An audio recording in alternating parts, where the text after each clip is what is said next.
fucking stone miners, and thanks for hanging in there. Welcome to Press Play. This is our show where the comes to play. I'm John Elker. I work for the Washington Post's video game team. Yeah, that's right. We have a video game team, by the way. This channel is filled with like a lot of video game content and live streams that we do, so you should totally check it out. But today, I am super excited to be playing today's game, which is Deep Rock Galactic.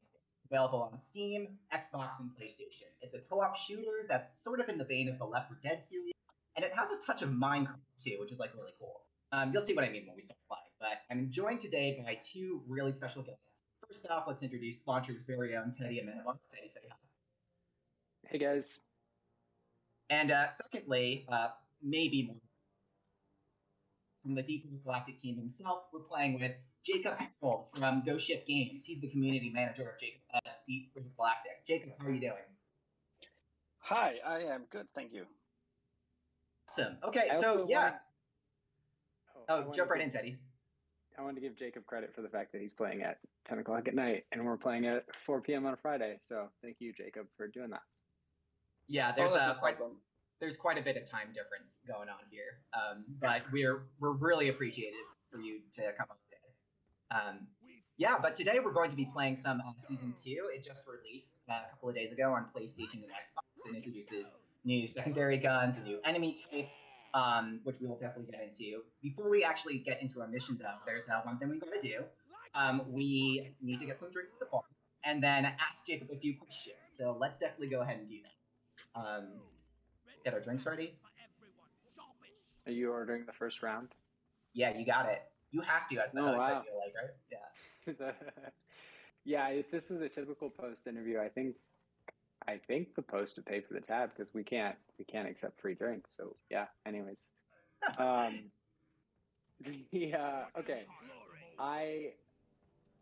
I was supposed to ask for the first question. I was so caught up in drinks that I did not have the first question made. Jacob, I guess. What could you give a first introductory rundown of what running the community and social accounts for Deep Rock Galactic entails? So as community manager, I also sit with the social media. So basically, I run the Twitter, I run the Reddit.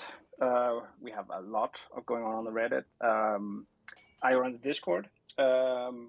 And I also, we recently started up a TikTok. It was a joke at first, but now it looks like it's actually, it's going to be fun. So so basically everything community related and social media, that's me at GoChip.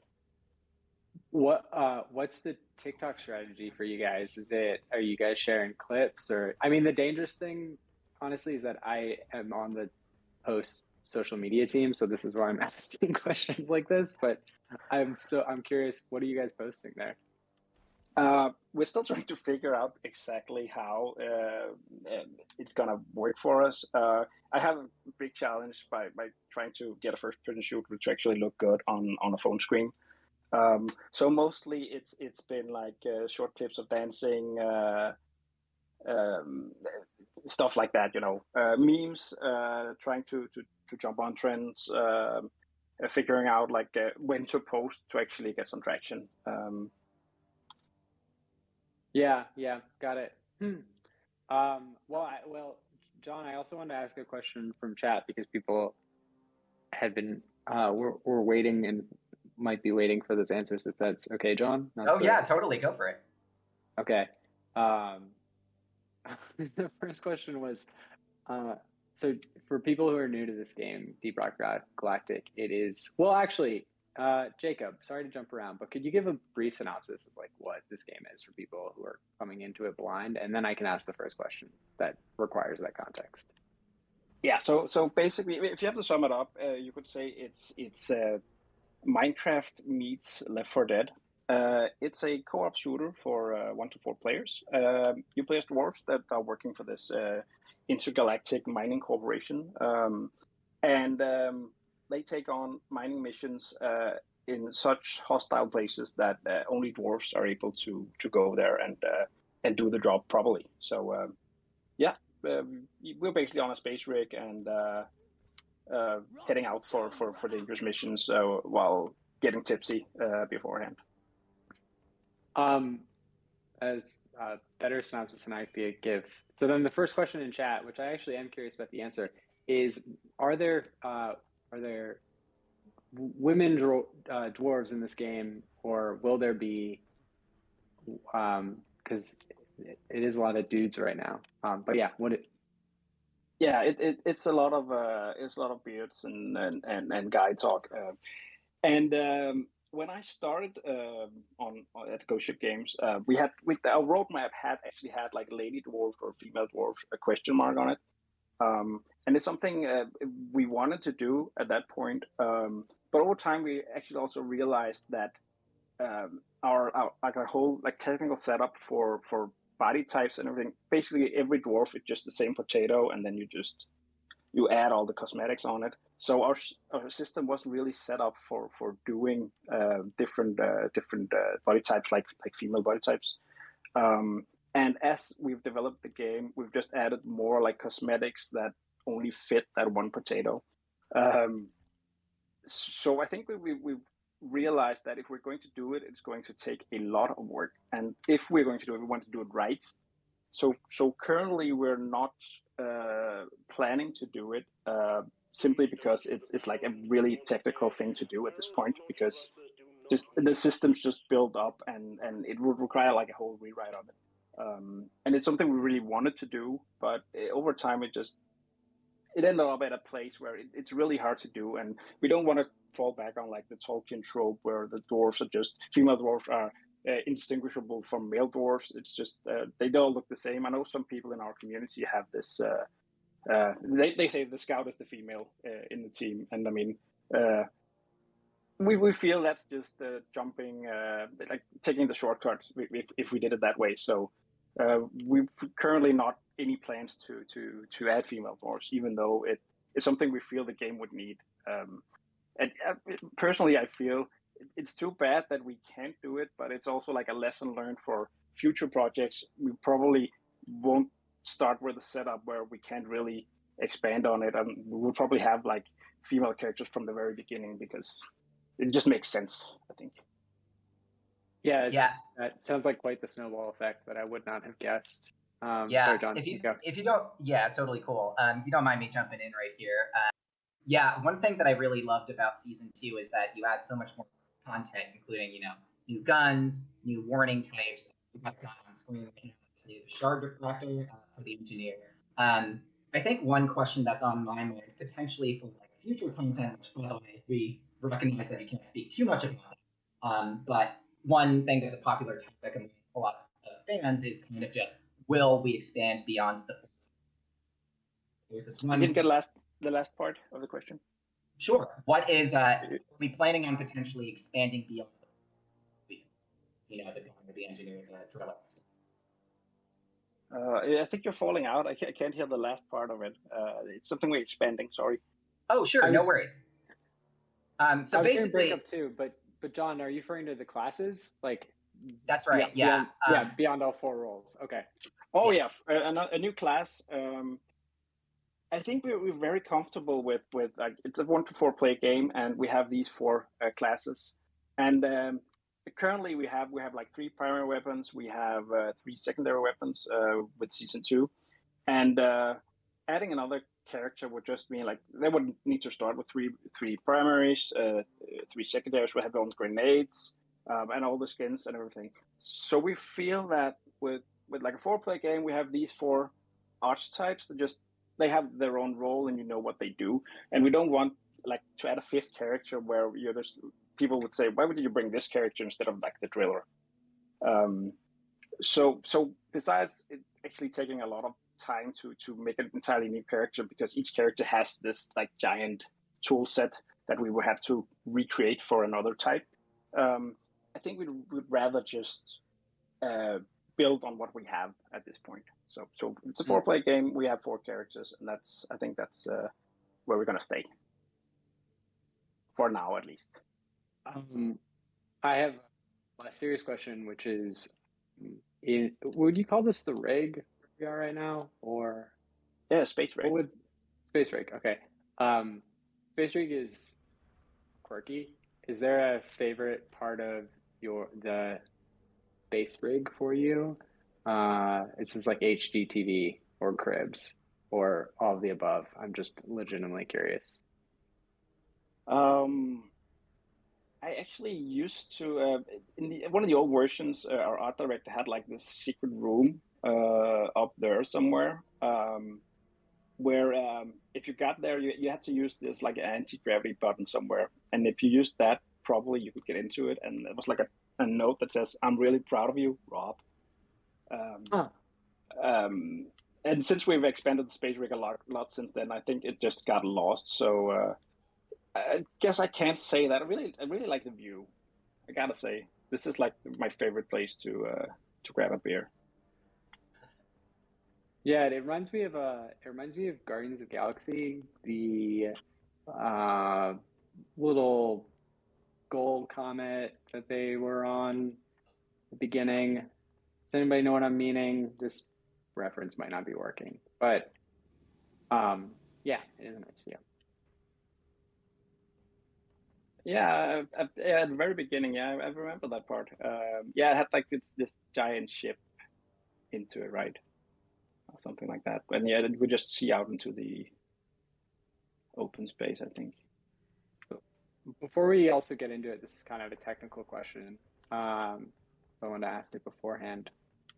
And I think I might have talked to Soren a little bit about this, but what's the brainstorming process behind what you all add to each season? Is there like a Word doc where people just dump in ideas as they come to them, or how do you guys decide what new features and weapons are going into the game? It's a relatively new thing because we're only on season 2.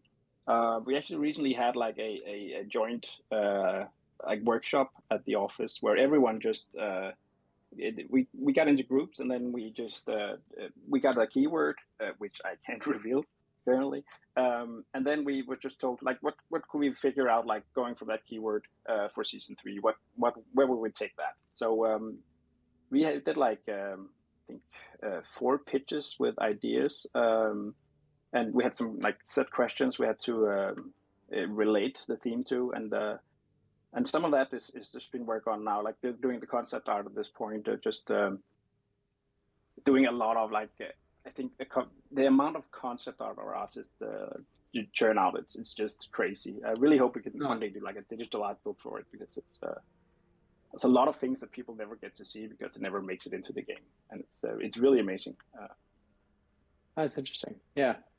And then John, I don't know where you are right now. Oh, you're up at the bar. I did also want to ask about Spaceball, which some people might not know about if you play the game. When did you guys decide to put a disco ball into the space rig? That was actually we had an intern. He's now hired by us. We had an intern that had to do like these small tasks during his internship, and he got tasked with doing like mini game for the space rig, and this is what he came up with, like this implementation. And it's like really cool. We have not Rocket League levels sportsmanship, but it's a fun little thing. Yeah, it's I've wasted a fair amount of time on this. Okay, well, John, should we get going? I don't mean to distract from. Not at all. Yeah, let's get going. Let's get into a mission for sure. Do you want to pick the mission type for us, Teddy? No, you should pick. I honestly, I kind of just go with whatever my friends pick if I'm playing. All right. In that case, let's see what we got. I do say, while you're looking, I do really like we probably shouldn't do this now, but I like the railroad one, the one where you have to build out tracks. Oh yeah, that one. Yeah, Refinery. Yeah, Refinery is fantastic. Yeah, we could do this one currently at the Crystalline. It's a little boring. There's not any warnings. Let's see what's going on here. Well, it'd be good to have one that doesn't require too much audio, since Jacob and I both don't have audio. But true. This one looks really intense with 2 warnings. I'm going to say probably shouldn't do this one right now, although I do want to show the rival presence, which is a new warning mode. How do we feel about this versus the other?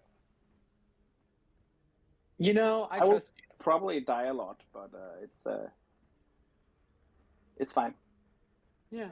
Let's try this on Has 3. How does that sound? Yeah, I'm good. I'm good. All right, Teddy, I think you need to choose for us. Oh, that would make sense. Okay, Yeah. sorry. What planet was it again? Or not planet, section of the map? Sorry. Glacial Strata. Great. And you want to do the Bacteria? No. Scarred Land? Old Catch? Bolt Catch, yeah. Wait, sorry about that. No worries. Ironically, this is how, let's do friends only. Ironically, this is how it always happens when I'm party leader in any game, is I forget I'm party leader and just like let it sit for a while everyone's wondering what I'm doing. Great direction. Oh no, elite threat. Yeah. Two warnings. Oh. Hey, the die on the space shuttle pod is interesting. It makes me think a lot of Han Solo and Star Wars, but that might not be where it's coming from. Do you happen to know why there's physics-related die on the pods? I think we have this thing where we like to add stuff that becomes like a ritual, and having something you can like slap before you leave when you enter the escape pod. I think that's probably mostly part of it, and it's just a fun thing. And some people are actually convinced that if you do it a set amount of times, you can find like the lost crates or the cargo crates or the lost packs in the caves. But I can say that that's not the case. It's just for good luck, basically. So. Yeah, no, I appreciate it. I think it's funny. Jacob, do you want to explain what this mission type is? Yeah. Hold on, I'm just getting the. Yeah, I am here. Also getting a bit swarmed. Oh yeah, an elite.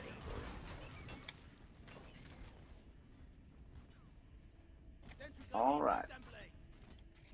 Let me just see. Yeah, so Refinery mission, that's one of the new ones we added a little while back, and it's basically it includes this this new mechanic where you have to build these pipes. You have to find these liquid morkite wells, and then you have to summon a pump jack, and then you have to build the pipes. So Deep Rock Galactic, the company, can suck the morkite wells dry and make a lot of money.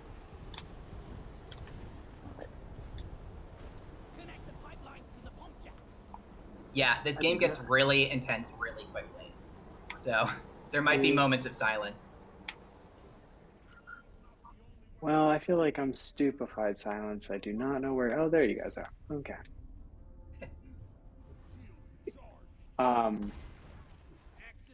Okay, let's see. Teddy, there's some nitro up here if you want to grab it. There is nitro over here. Thank you.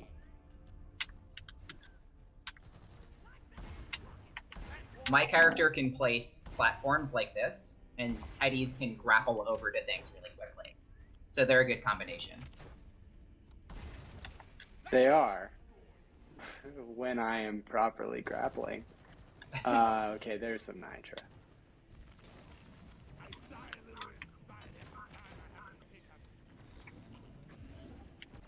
One thing I did want to ask, Jacob, about the new weapons and balancing. Yeah. The fan community at Reddit was worried about the engineer's shard diffractor at first because it was a little underpowered. How did you guys end up balancing it and taking their comments into account? Yeah, so usually before we launch an update, we have like a little more than a week on Steam where we have this experimental mode, and we use that to collect feedback. And basically, it's always a bit anxiety producing to release something like a whole season into the wild. But we spend a lot of time collecting feedback and seeing like how are people feeling about this, and figuring out is there something wrong, or are we communicating it wrong, or what's actually the deal here.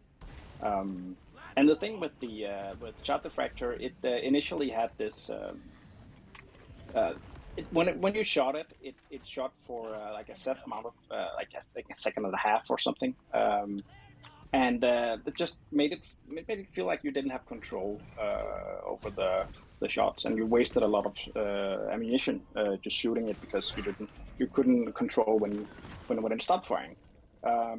So we checked out feedback, and we basically reworked the weapon to make sure that it also felt like we wanted it to feel. And I think all of the new weapons are they do something like special, right? The gunner has the Coil Gun. That's basically like a miniature railgun that shoots through objects. The driller has the Colette Wave Cooker, which is basically a handheld microwave gun, so you basically cook the enemies. And the scout got the Jacob Boltshark, which is a crossbow with a range of special arrows. Maybe you can speak a little bit to this. How do you guys go about choosing the weapon types when you think of new weapons? Well, it's not something we do a lot because it's a lot of work. The weapons have all these modifications, and we have this overclock system, which basically turns gives the weapon like extra mechanics or extra features, sometimes at the cost of drawback. But when we made the initial the new 3 primary weapons, I think we had some prototypes which we also showed on social media. We're usually pretty open about the development process. So we showed some prototypes, and 2 of those actually made it into the game, and we made 2 others. And then the prototypes that were left, we kept those in a drawer, and we basically pulled them back out for the secondary weapons. So they got reworked into secondary weapons. I think the crossbow was one, and the shout Diffractor was another. Guys, I'll be honest. I am not playing the objective, but I am capturing Nitra because That's important. Well, you know, I saw on Reddit comments that there might be more Nitra existing in worlds now. I don't know if that's just, maybe that's not true, but I had recently had a lot of issue collecting Nitra in certain game modes, so sometimes when I don't know what else to do, I just do that for a while. Yeah, just that is a consequence of doing a game that's this procedurally generated. We sometimes we come up with seeds that are just really, really bad luck in regards to what's in them. We have fail-safe systems, but we've recently seen that sometimes it can take a year before we actually see a bug with some of these generations. So it's really interesting to just boot the game up and see what's wrong this time. Well, I feel like it's great fun.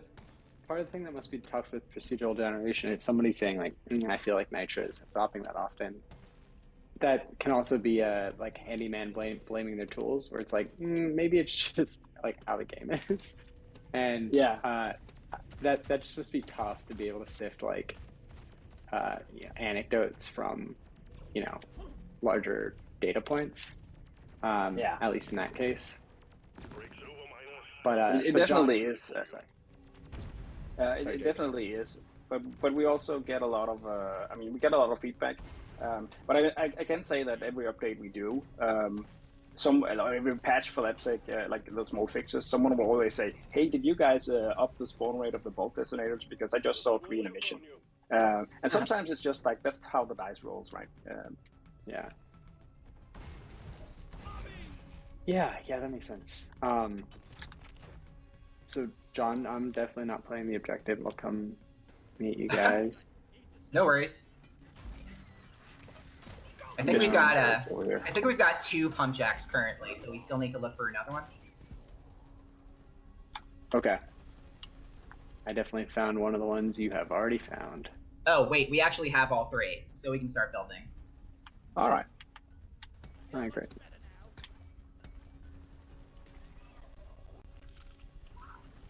Probably should have chosen a driller for this. Driller really excels in this mission type. Let's stay close. I just wish I brought bigger guns. Don't we all?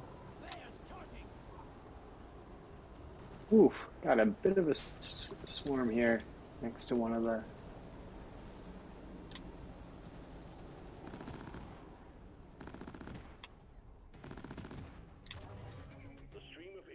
It's like it's like whenever anyone sits down for a good meal, everybody gets quiet if you know the meal's good. It's like you're dead silent because there's a swarm and you're terrified of them. Yeah, this game gets super intense sometimes. Yeah, I mean it only has 2, but I feel like it's a very spicy has 2. Yeah.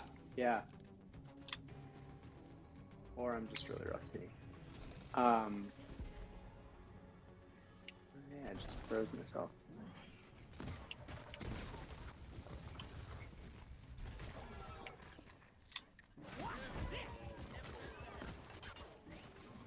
We should see if we can't find the turret controller and hack that. That's one of the new things. With the Rival Presence, there's we have these turrets, and they're basically all controlled by this hub that's somewhere. If we hack that, it basically destroys all the turrets. But usually it's guarded by the turrets, so it's... Oh no, I'm out of ammo. Yeah, I wanted to ask about that. It sort of seems like those turret controllers are guarded by so many turrets. Has there been talks about potentially rebalancing that, or can you get into exactly what the feedback has been with that? Yeah, definitely. I mean, definitely, there's a lot of talk about how the Rival Presence might seem a bit hard, and I've had some missions where we like spawned right next to 10 turrets, which I personally also feel is a bit too much. So yeah, it's basically we are listening to all the feedback. It's a great part of how the game is developed. Just monitoring all the channels just to make sure that things just feel right. And I know our game director Mikkel, he's also he just wants the game to feel the right way. It's like a very big deal to him. I'm gonna order a resupply pod. Oh wait, somebody already did. I'd beat you to it. I'm completely into it. Sorry, Teddy, go ahead. No. In preparation for this stream and / interview, I had been watching Mythic Quest, which has a community editor in it, kind of infamously. And Jacob, I was going to ask if you had watched this Apple show because it has a community editor who works in the basement. You might not have. No, I haven't. Okay. Well, like many. But it goes on the list now. I need to check it out. I don't know. I mean, I could understand how it would be kind of exhausting to watch something that is about a gaming studio when you work at one. I would find that exhausting. Yeah, I mean, you could say the same about like playing your own game, but we're still doing it twice a week on our streams, and I'm not yet sick of it because of all the procedural reality of it. And one of the programmers also join me like every week faithfully, so it's not just me trying to sell a game. It's really it does have a lot of longevity, I think. What what questions are you guys usually fielding when you're streaming twice a week, or is it? I mean, it could just be all over the place. Hard to say. We get a lot of like a lot of repeats. I think will you add a new class is like that's a very classic. And also because we comment on it, like we really talk to people that are watching our stream. It also becomes like an ongoing joke. So people keep asking about a water biome, and we keep saying we're not going to add a water biome because our cave generation with like physical liquids would just, I mean, it would just boil your computer or your console. So, but people still keep asking about it. So it's a fun thing. But those are the two biggest one, I think. I wouldn't think that for why you wouldn't have water in a cave. That's interesting. We actually have a question in chat for you, Jacob. Yeah. Legend RE with a lot of E's behind it asks, how do you feel about rival presence being possibly active on Deep Dive? Is that something that the team is talking about, potentially rebalancing as well? Or how do you feel about rival presence in general? I like it, but I feel it is a mode that it's very tied into the theme of the season. And the theme of season 2 is very much a continuation of the theme of season 1. But we've also, I know our lead game designer Mike, he's done a couple of interviews too, and he says that you can't say what season 3 is going to be about yet, but we promise it's not about robots, because we can also feel that some people get kind of fatigued about the whole robot thing, and I want to go back to like the whole shooting aliens theme of it. So we're definitely moving away from robots. I'm not sure if the robot content, how that will persist in the game. I don't think we'll delete any content or remove it, but it will probably change like in sync with the new themes. But yeah, I mean, rival presence is it's a new challenge, and that's also something people usually have to get used to. And of course, with the whole deep dive thing, we always we do have other things. I think we remove from the deep dive. It's not a complete. It's not exactly the same as normal mission. It has like special rules. So it's definitely something we'll consider maybe removing if it gets too hard for it to have like in the deep dives. Okay, cool. I remember a few deep dives back. For an elite deep dive, there was a elimination combined with a haunting warning, and that was crazy. Some of the combinations you get are really nuts with the deep dives. Yeah. Yeah, we actually often get asked why did we include this and this in the new deep dives, and we actually don't curate it at all. It's a surprise to us every week too. So it's always really interesting. I mean, we go live with our own streams like when the new dive starts. So we go in blind and we suffer just as much as everyone else. Guys, I found a black and white Rubik's Cube. Yeah. I've been looking for that. I've been Really? looking for that. I've been digging in this area for a while, and I'm like, where the heck is this stupid cube? Yeah, I just accidentally dropped it down. It was taking such a long time, like diligently climbing up with it. Okay, let me get a little light on this situation. I really like the Scout. I know it's probably like the most basic class, but just kind of has everything you need, in my opinion. I gotta be honest with you, Teddy. I think that the Scout is the class I would tell newcomers to try first.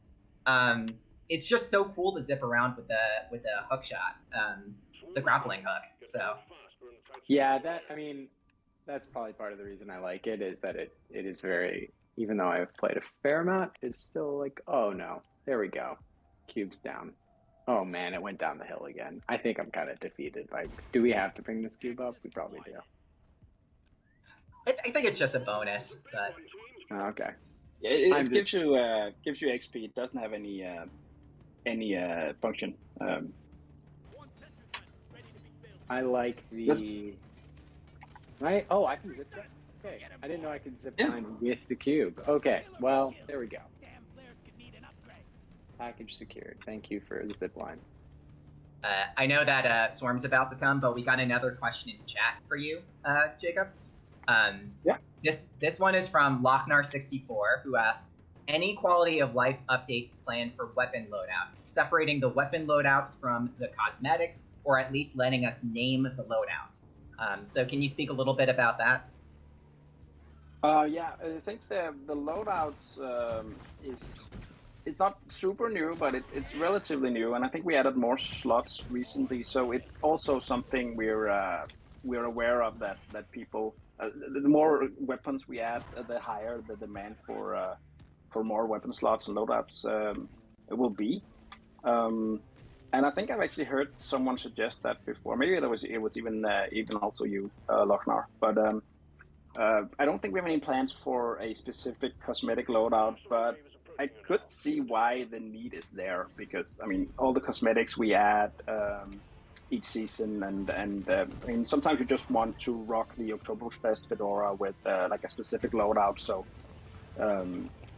maybe separating those two could be a good quality of life improvement. Definitely, we are not done at all improving the game in these ways. Is there anything that you have high up on your personal wish list, especially, you know, since you solicit so much of the feedback from fans? Oh, that's a very good question, actually.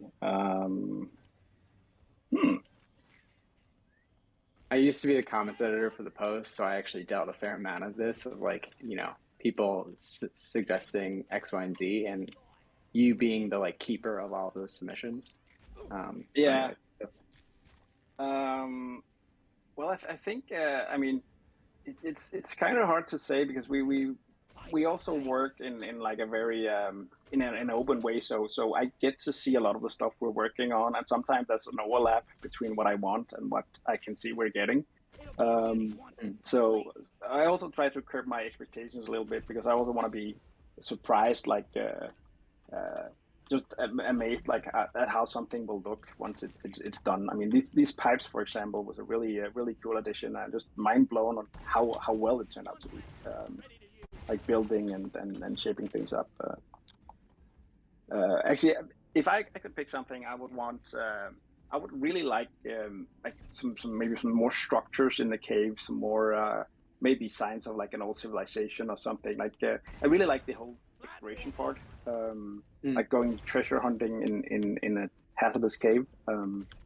So more lore, more behind the scenes things, because we're really tight-lipped around like how everything works next to, like outside of Deep Rock Galactic, and even inside Deep Rock Galactic. It's also very, we know there's a management, but we don't know who they are.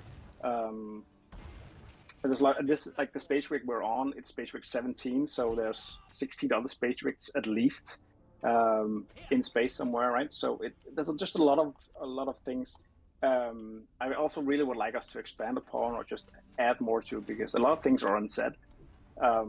But there's also really great potential in like just adding more or telling more stories, and I hope that's something we'll do more in the future.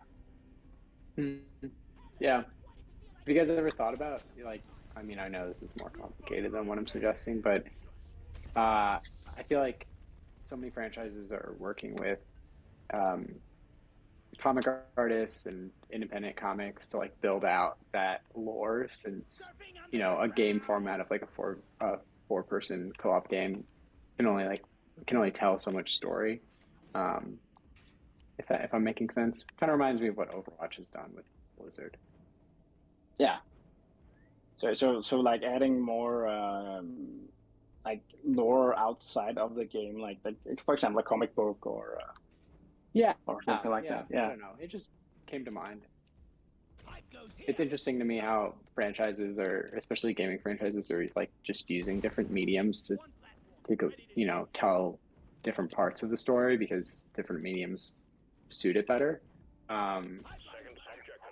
But maybe I'm just being an annoying journalist and like looking for trends where there are not trends. So Yeah, but I think It's our job to be annoying, Teddy. yeah. We actually recently got a question where like, will we ever get like a DRG animated show? And I would love it, but it's also like I think for it to happen, like a studio that does animation that would really want to do it and approach us for it. I don't think it's something we initiate ourselves because I mean I think we're 30 people at the office and everyone is just we have our hands full making the game. So we're not gonna make an animation series or on our own. That's simply not possible if we want to keep making the game. But I think we're open to anything. I mean, we recently did a Kickstarter for a board game that went really well because we love board games, and we have some friends at Mood Publishing company in Copenhagen too that approached us and had this local designer too, Ole Steines, who's done like Champions of Midgard board game and Police Precinct, and that just felt right to figure out what could we do there, and we're really happy with the result. Yeah, I saw that, but I haven't really.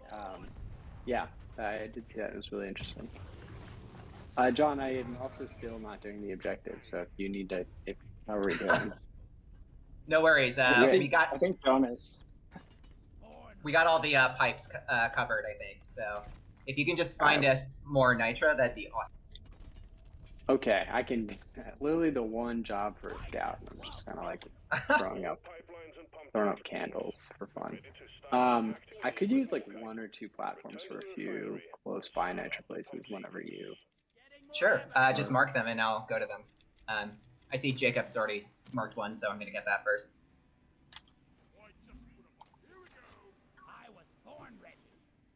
As a former train enthusiast, big fan of the rails. It feels like infrastructure. It feels like infrastructure week in this. In this I really do. I think this might be my favorite mode. It's tough between this and the Quark mission to determine which one is my favorite. I really like this one though because it's such an interesting take on like guard mission types. I've never seen a type like this in a game, so. Yeah, I'm really happy with how it turned out. I really just love.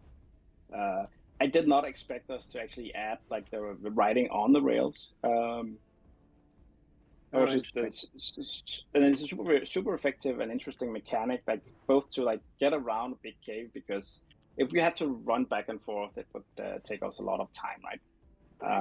So it adds like a lot of, just makes it faster, and also usually the drop pod will land at one of the 3, like close to one of the 3 pump jacks. So it's also a way just to exit the mission in style, just to jump on one of those and just go there, and it just works. I really love how it just comes together like that for a lot of things in Deep Rock. I totally agree with that, and I think one of my favorite experiences with Deep Rock was there was a mission type where it was one of these, and my friends were bored, and so instead of just like making the shortest path to one of the oil pipes, oil refineries, we tried to make the longest possible. And so it ended up being like a path that took you like 2 minutes to get through. We actually have a video of it on our channel. Hawken, if you could link to that, that'd be awesome. But it was really fun. It was definitely like one of my favorite experiences with a video game in a long time. Oh, is this the video you attached to the original story? Yes, yeah. Yes, I do remember that. That was funny. Yeah. It's just really cool that this game like allows creativity. Yeah, I think we also have like an achievement or trophy for like a 2-minute ride. So that's definitely something to go for if you like hunting trophies. Yeah, I'm pretty sure I got a trophy for it. Yeah. Oof, I'm a little bit of a hairy spot. Oh. Right.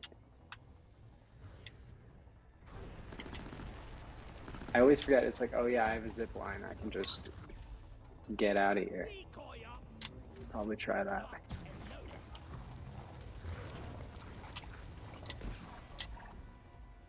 We've got another question in chat for you. This is asking about servers. Are there any plans to add the ability to change server names for console players? I believe that this is a feature of the PC, and I guess they're asking for the console. Yeah, I'm not sure if that's a restriction from either Sony or Microsoft, because if you do that, I mean, you allow people to put in like a lot of weird things. We see that on Steam, that people sometimes go a little overboard with the server names. So it's either like a restriction from either PlayStation or Microsoft, or it could just be that maybe someone thought that well, there's no like keyboard anyway, so we're just gonna use the player name. I can't remember what the reasoning behind it was. I think it's the first one, but I'm not entirely sure. I would not be surprised if that was a restriction from Sony and Microsoft, but that's not even. That's just. I would not be surprised if that was the case.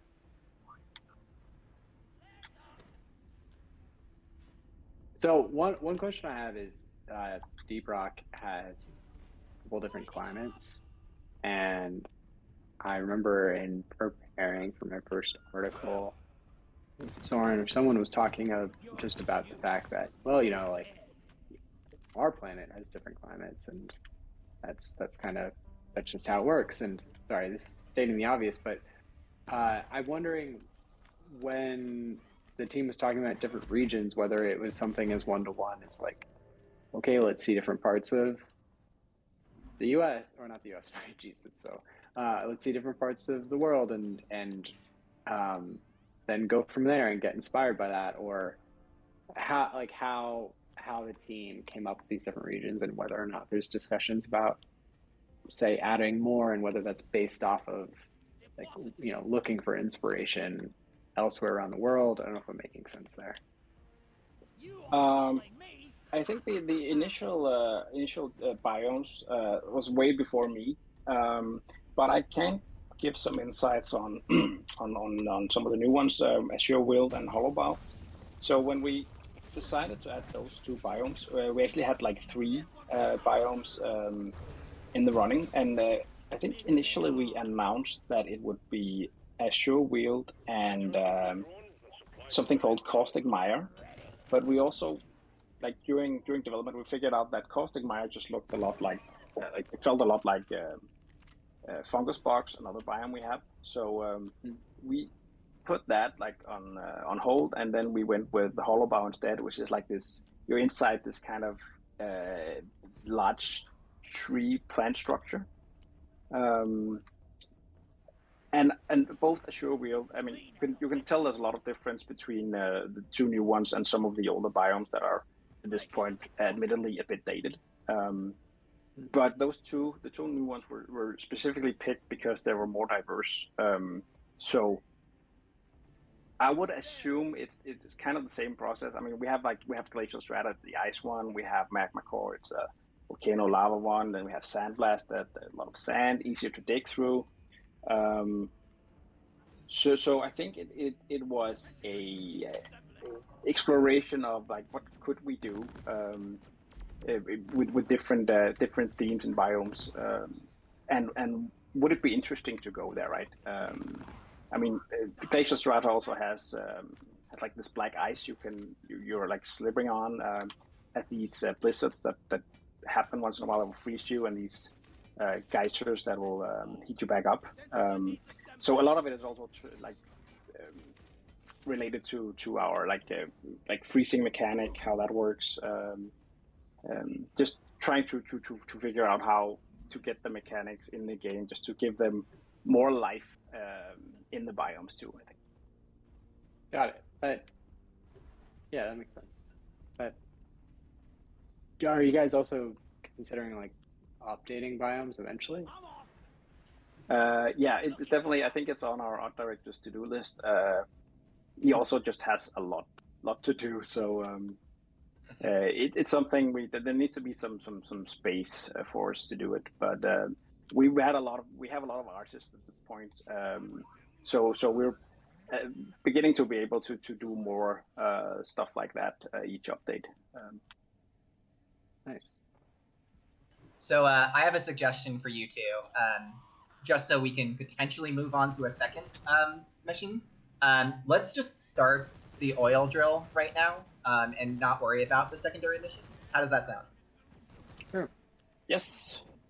Right, I'm cool. just running around spending ammo, so it's...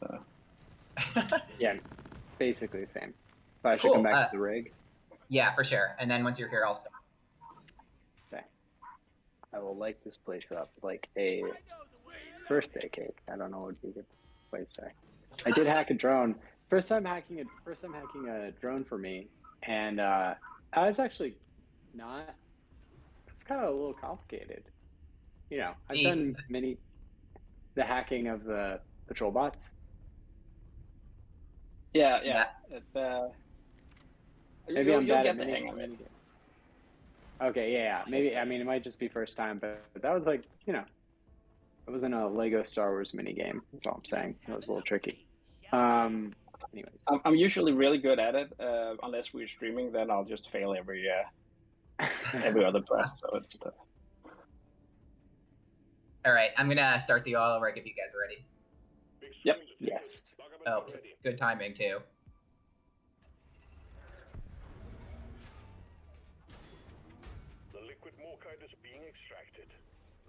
So for people unaware, in the top right corner, that's the amount of oil that we extracted. We need to get to 100% and then we can get out of here.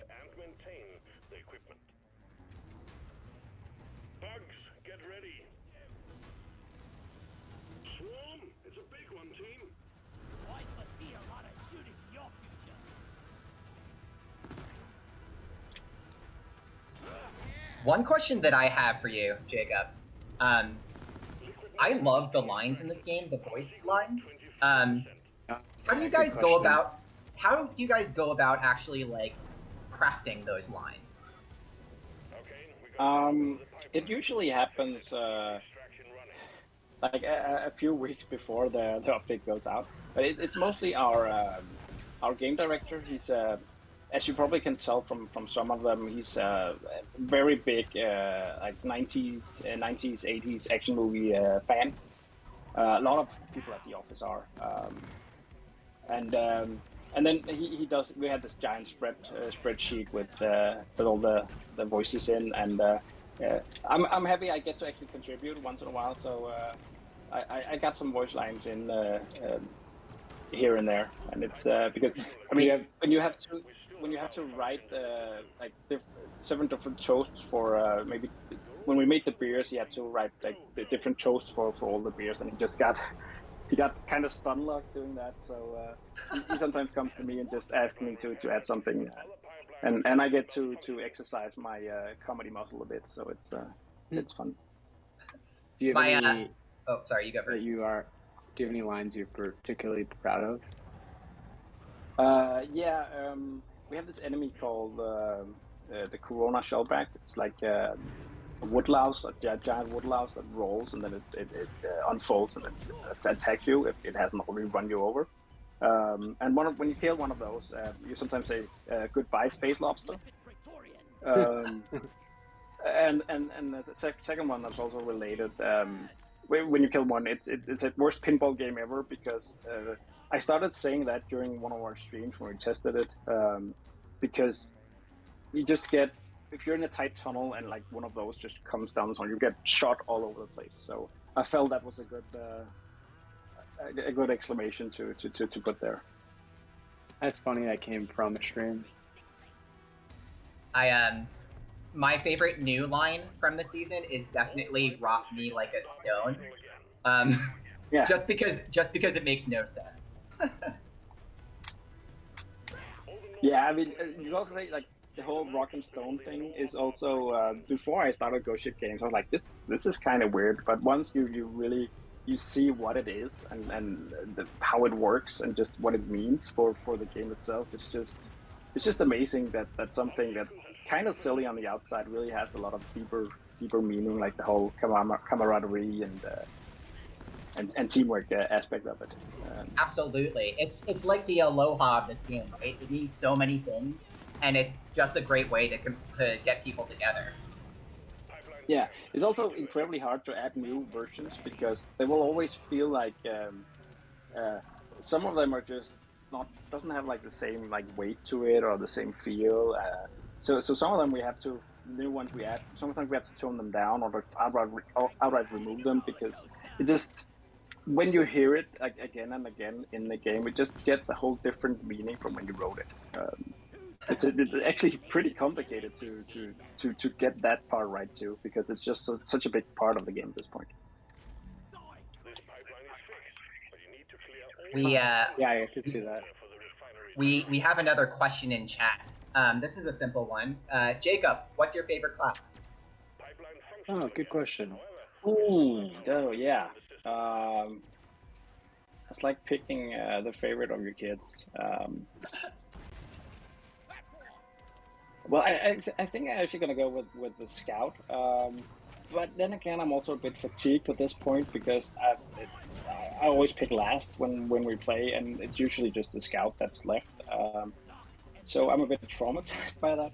I think like the driller a lot. I really feel like both the flamethrower, the cloud cannon, and the sludge pump we added previous update. It's really, I really think they're all like solid and have their own niche in the weapon system.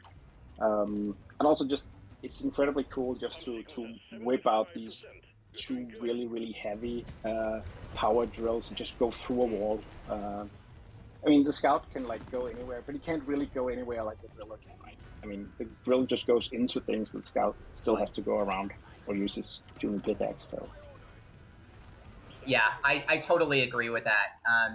I think that the driller might be my favorite class. First of all, I love how all of his weapons are war crimes essentially. yeah.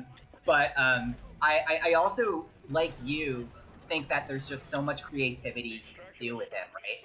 Like, I think everyone has this light bulb moment, but the moment where I realized, oh my god, I can just drill my way to the drop pod was a really cool gaming moment for me. So yeah, I always get pretty frustrated when oh man, why can't I remember the name? When your lackey of a supply crate, Maggie? No, geez. Molly, thank you. I'm sorry.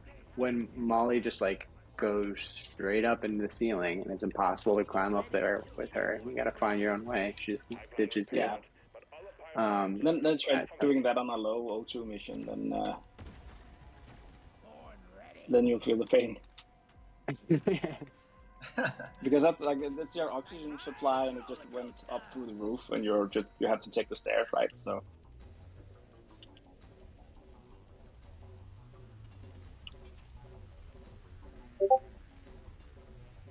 All right, almost finished with this mission.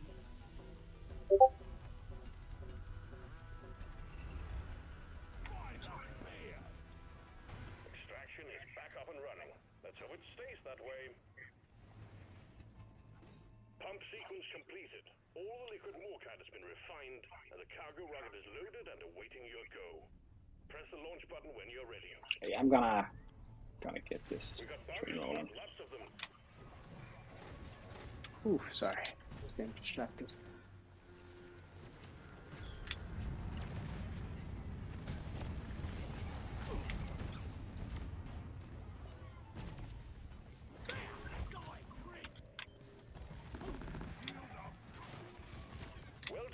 All right, so now we just gotta wait for the drop pod to come in, which is gonna get us out of here.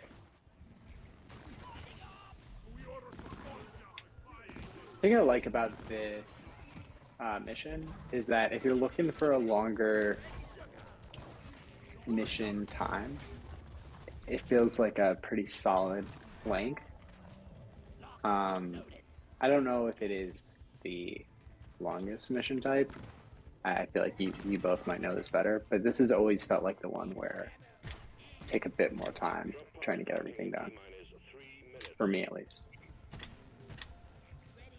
Yeah, I feel as though this and like maybe the escort or the industrial sabotage takes the longest. Yeah, that's probably true.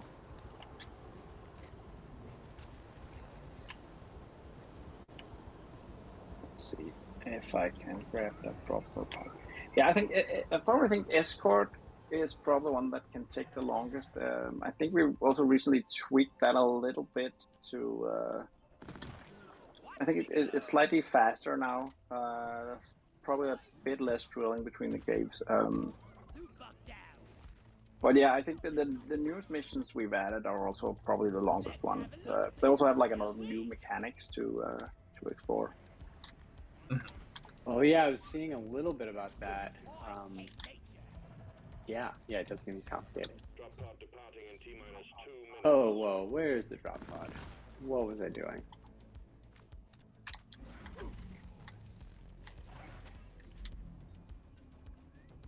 Oh, I definitely need to head there too.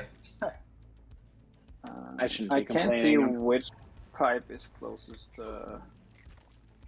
Yeah, it's kind of hard to tell actually. But I see your zip line, so. Yeah, I'm there now. So just follow my lead. Ooh, just almost fell to my death.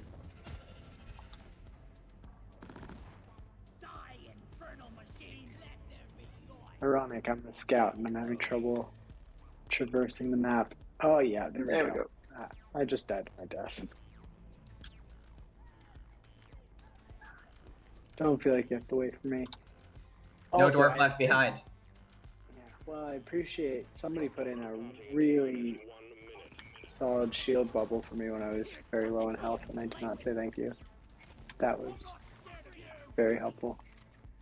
Okay, love these climactic moments. This might be my favorite part. Right at the end, getting into the dropship. Music's bumping, energy's high.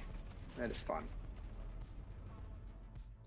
Yeah, it has a good like pacing to it. Like you're done, just now get the hell out of there because it's about to go down. It's a really and just the soundtrack that also just matches the intensity of it. It's really good. Yeah. Is that soundtrack in house for you guys, or how did you guys get the music for the game?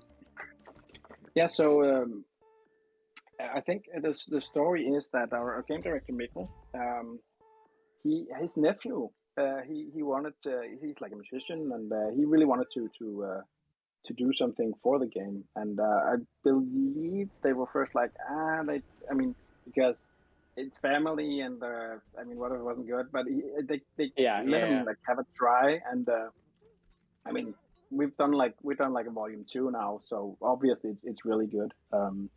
So he really delivers these like raw soundtracks, and then we have a really brilliant sound designer that just goes. He produces everything.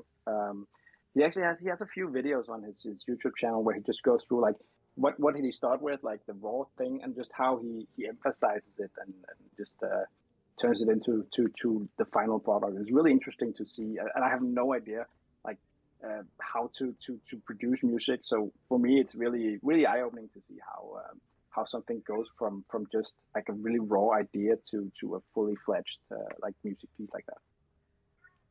Yeah, interesting. Yeah, I would almost want to like listen to the soundtrack on vinyl sometimes. The pacing really picks up a ton of fun. It's a really amazing combination of like 80s and 90s action synth, but also like really driving. It's really cool. So as much as I would love to have us do a second mission, we're kind of running up on time right now. So I got us a smart stout to celebrate you playing with us, Jacob. We can drink it off and say goodbye. Thank you everybody for joining us. All right. Yeah, thanks Jacob, and I hope thanks for joining late on a Friday. I was gonna Cheers. play video games anyway, so. Legendary asks really quickly, as we're drinking this smart stout, can we figure out after we've drunk this what the error cubes are? Barber paradox. Well, it goes like this. A barber shaves It might be hidden in one of the voice lines.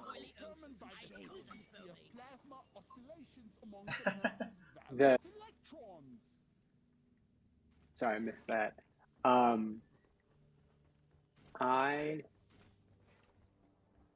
This might be my favorite part of the game. Just a good end of the job, abyss bar, and I should probably stop ordering rounds because I am technically working. Yeah. So again, Jacob, thank you so much for joining us for this stream. This was so much fun. Is there anything else you want to say as we wrap up about season 2 that you want people to know about? Yeah, I guess. I mean, this is our first foray into like the whole season thing, and I think we really found a model that's really interesting because we have the season pass, but it's free, and it's going to continue to be free for a long while because we really just. I mean, the game is going really well without us having to monetize and everything, and the community is really supportive and just keeps asking us to find out new ways for them to throw money at us. So we're super happy that we have this great community that allows us to actually keep working on the game. So I just hope everyone will enjoy the new season, and I also hope you are looking forward to season 3 as much as me because I think that's gonna be really, really good. Yeah, I certainly am John, looking forward to it. Yeah. But what season 3 will entail? I do, but we don't have to get into it right now. Maybe next time and we can play another mission or something. Not robots. That's all I'm allowed to say. Not robots. That's definitely going to do it for us then. Thank you everybody, Rock and Stone Miners, for staying with us this entire time. If you liked what you've seen and you'd like us to do this again in the future, let us know. Like, comment, and subscribe. Do all that good YouTube nonsense. Thank you so much for joining us. We do this stream on Fridays at 4 p.m. if you want to join us again. I'm John Elker. It's been Teddy and Jacob playing with me. Thanks so much, everybody. Have a great one.